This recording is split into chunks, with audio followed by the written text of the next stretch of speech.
शिवाय नमस्तुभ्यम। हर हर Mahadev. Peoples mall के पीछे करोंद, भोपाल, मध्य प्रदेश में गुरुजी पंडित प्रदीप मिश्रा जी के द्वारा वाची जा रही महामृत्युंजय शिव महाप्राण कथा के 5वें दिन की कथा आज पूर्ण हो चुकी है। यह अंतिम दिन की कथा थी। अंतिम दिन की कथा बहुत ही रोचक थी और बहुत सारे नए नए उपायों से भरपूर थी। आज की कथा में गुरुजी ने 2 बेलपत्र वाला, माता अशोक सुंदरी वाला मनोकामना पूर्ति उपाय बताया है, जिसे हम आपको इसी वीडियो में करके भी दिखाने वाले हैं। साथ ही गुरुजी ने बताया है किस प्रकार से बेलपत्र तोड़ने से भी आपको पाप लगता है, नरक का भोग भोगना पड़ता है। उसकी भी जानकारी आपको इसी वीडियो में प्राप्त होने वाली है। कल मतलब 15 जून दिन है गुरुवार का और तिथि है आषाढ़ कृष्ण पक्ष की प्रदोष द्वादशी। और इस शिव प्रदोष में पूरा लाभ प्राप्त करने के लिए बिल्कुल नए प्रदोष के दिन किए जाने वाले 3 उपायों की जानकारी आपको इसी वीडियो के अंत में प्राप्त होने वाली है, जिसमें मनोकामना पूर्ति उपाय, लक्ष्मी प्राप्ति उपाय और रोग मुक्ति उपाय जैसे अचूक उपाय शामिल हैं। सभी उपाय हम वीडियो के अंत में आपको करके भी दिखाने वाले हैं, इसलिए वीडियो में अंत तक बने रहिएगा। उससे पहले आज की कथा में गुरुजी ने 13 उपाय पत्र उपयोगी जानकारियां दी हैं। सभी की जानकारी आपको इसी वीडियो के माध्यम से देंगे। किसी कारणवश यदि आपने आज की कथा नहीं सुनी है तो पूरी कथा का रास्ता तो आपको इस छोटे से वीडियो से प्राप्त हो जाएगा। पिछली वीडियो में हमने आपसे एक प्रश्न किया था, गुरुजी की अगली कथा 19 से 25 जून कहाँ होने वाली है? तो सही उत्तर है डी, खगड़िया, बिहार। और आज की कथा का प्रश्न इस प्रकार है, महादेव जी को क्या चढ़ाया जाता है? ए जल, बी दूध, सी बेलपत्र, डी ये सभी। आप इस प्रश्न का उत्तर कमेंट के जरिए हमें भेज सकते हैं। हम इस प्रश्न का उत्तर कल के वीडियो में आपको बताने वाले हैं। पढ़ते हैं आज की कथा की पहली जानकारी की ओर। कवि जो अपनी वाणी से, अपने शब्दों से जनमानस को रिझाने का प्रयास करते हैं और कथाकार अपनी वाणी से महादेव को रिझाने का प्रयास करते हैं। कवि जो होते हैं वो अपने शब्दों को जोड़ने का प्रयास करता है और जो कथाकार होता है वो शब्दों को नहीं, भक्तों को जोड़कर भगवान के चरणों में ले जाकर छोड़ देता है। बढ़ते हैं आज की कथा की दूसरी जानकारी की ओर।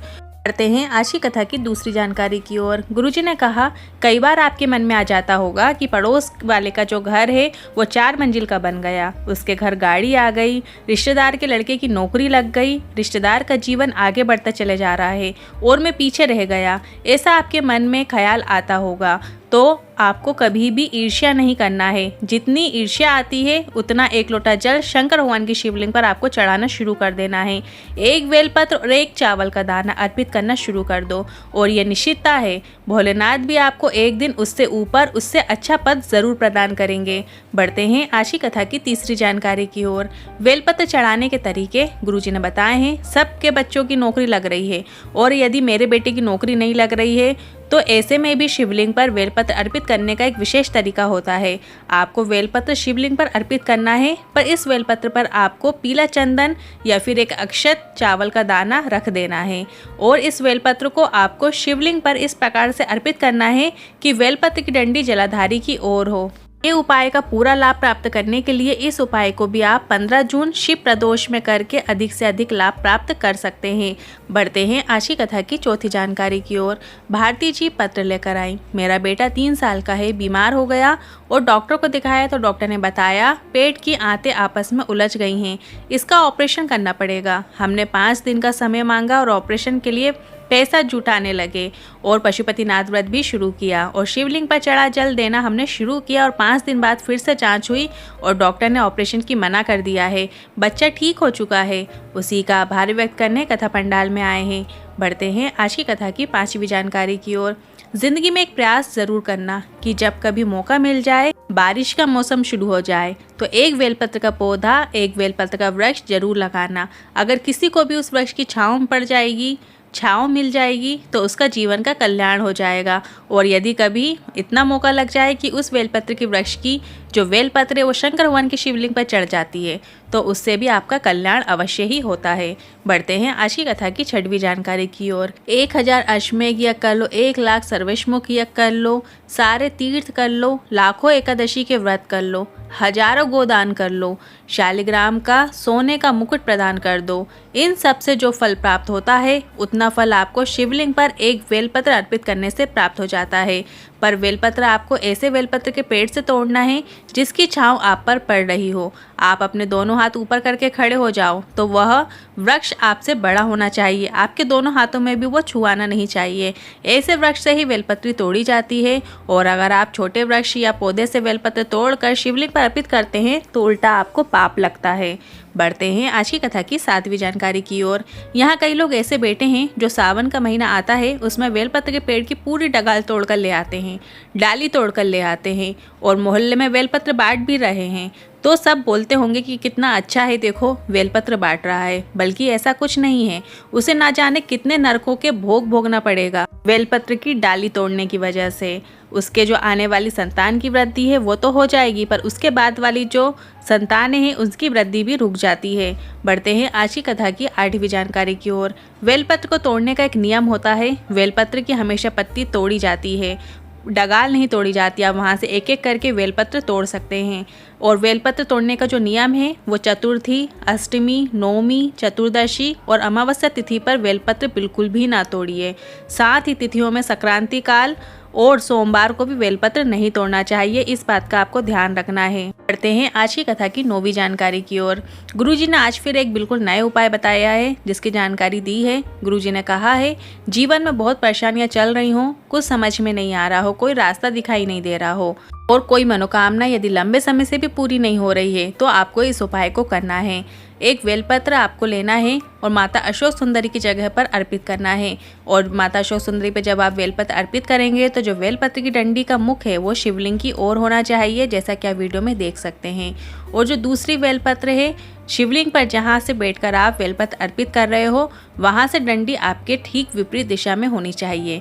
आप जिधर भी बैठ के बेलपत्र अर्पित कर रहे हो शिवलिंग पर तो वो डंडी आपसे विपरीत दिशा में होनी चाहिए। और इसके बाद माता अशोक सुंदरी के स्थान पर जल अर्पित करना है और ये जल आपको शिवलिंग के ऊपर तक अर्पित करना है। धीरे धीरे जल अर्पित करें और अपनी मनोकामना श्री शिवाय नमस्तुभ्यं बोलते हुए कर दें।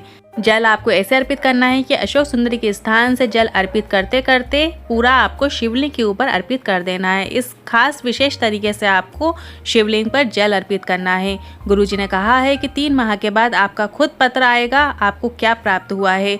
अब ये विशेष उपाय और नए उपाय की शुरुआत आप इस 15 जून के शिव प्रदोष से जरूर करें और ये प्रदोष के दिन किया जाने वाला उपाय बिल्कुल नया है। हैं आज की कथा की 10वीं जानकारी की ओर। जितेंद्र जी पत्र लेकर आए। मेरी शादी के 8 वर्ष हो गए थे पर संतान नहीं हुई थी। मेरी बहन सीहोर से रुद्राक्ष लेकर आ गई और हमने रुद्राक्ष वाला जल शिवलिंग पर अर्पित करने लगे। रोज बेलपत्र नहीं मिल पाती थी तो हमने शिवलिंग पर चढ़ी हुई बेलपत्र को ही उठाकर उसे धोकर वापस अर्पित कर देते थे और बाबा की कृपा से 8 वर्षों के बाद बेटे ने जन्म लिया है। उसी का आभार व्यक्त करने कथा पंडाल में आया हूँ। बढ़ते हैं आज की कथा की 11वीं जानकारी की ओर। सोमवार की अष्टमी या हर महीने की जो मासिक शिवरात्रि आती है जैसे कि अभी आने वाली है उस दिन आप ये उपाय कर सकते हैं। अब उपाय बताने से पहले हम आपको ये बता दें कि ये उपाय सोमवार अष्टमी को गुरुजी ने करने को कहा है। तो आने वाले सोमवार की अष्टमी 26 जून और 10 जुलाई को है। साथ ही गुरुजी ने मासिक शिवरात्रि को भी ये उपाय करने को कहा है। ये उपाय इस मासिक शिवरात्रि पर मतलब अभी जो आने वाली मासिक शिवरात्रि है वो 16 जून को आ रही है तो आप इस दिन भी ये उपाय कर सकते हैं।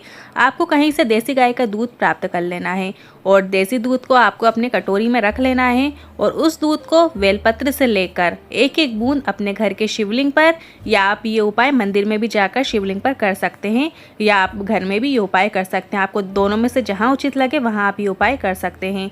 तो आपको वो जो दूध है वो बेलपत्र से थोड़ा थोड़ा लेना है और वो दूध आपको शिवलिंग पर अर्पित करना है और दूध यदि 1 चम्मच भी है तो वो भी चलेगा। और इसके बाद आपको उस बेलपत्र का माता अशोक सुंदरी के स्थान पर अर्पित कर देना है। मतलब जिस बेलपत्र से आप वो दूध अर्पित कर रहे थे वो बेलपत्र आपको माता अशोक सुंदरी के स्थान पर अर्पित कर देना है और जो डंडी का भाग है वो जलाधारी की ओर होना चाहिए।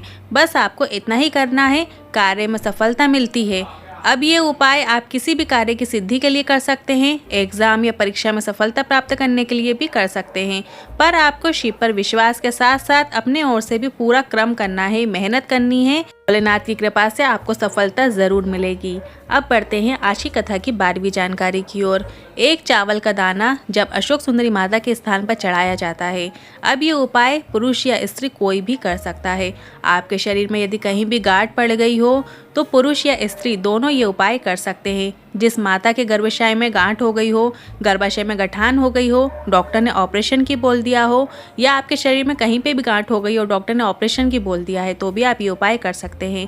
एक प्रयोग आपको ज़रूर करके देख लेना है। आपको एक अक्षत लेना है, साबुत चावल का दाना लेना है और शिवलिंग पर, जो माता अशोक सुंदरी का स्थान है, जो बीच में मोटी लाइन होती है, वो माता अशोक सुंदरी का स्थान है, वहाँ पर आपको अर्पित कर देना है और शिवलिंग पर जल अर्पित करना है और उस जल का आपको आचमन भी करना है। बस इतना ही करना है। जब आप शिवलिंग पर जल चढ़ाएंगे तो बिल्कुल धीमी धीमी धार से आपको जल अर्पित करना है। श्री शिवाय नमस्तुभ्यं मंत्र का स्मरण करना है। आप लगातार ये उपाय 3 महीने 4 महीने करके देखिए, उसके बाद जांच करा के देखिएगा, आराम ज़रूर मिलेगा। बस आपका शिव के प्रति विश्वास अटूट होना चाहिए, आपको फल की प्राप्ति ज़रूर होगी। उपायों से लेकर मन में कोई सवाल है, क्वेश्चन है तो आप कमेंट बॉक्स के जरिए पूछ सकते हैं। वीडियो थोड़ा भी उपयोगी लगा हो, थोड़ा सा भी यूज़फुल लगा हो तो आप कमेंट बॉक्स में हर हर महादेव ज़रूर टाइप कीजिएगा। श्री शिवाय नमस्तुभ्यम।